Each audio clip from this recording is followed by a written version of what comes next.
You're listening to the Daily Sales Tips podcast, and I'm your host, Scott Ingram. Today's tip comes from Ramzi Marjaba.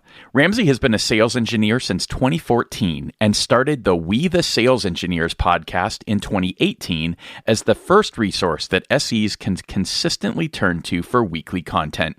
Since then, he's helped hundreds of SEs improve their skills and will help many more. Here he is. Let me start off by saying that this might be an obvious thing. Discovery is not qualification.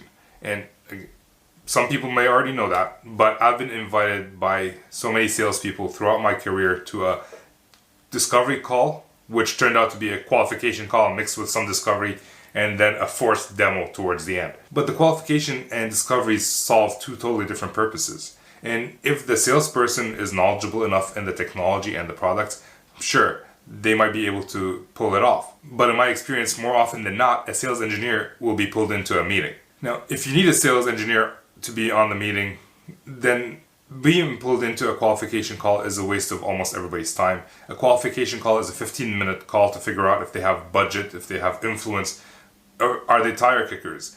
If there's a technological fit and that you can qualify or disqualify early on. And where are they in the buying process? A sales engineer should never be involved in that. I've been through meetings where it took us an hour of me asking technical questions, trying to figure out their business problem, only to find out they don't have any budget set aside for it, or their budget is way lower than what the solution they're asking for is. My tip for today, if you really want to go beyond the MQL and the SQL, so marketing qualified leads and sales qualified leads, you need to get to what potentially could be a demo qualified lead. And shout out to Garen Hess from Consensus, who I first heard say that term.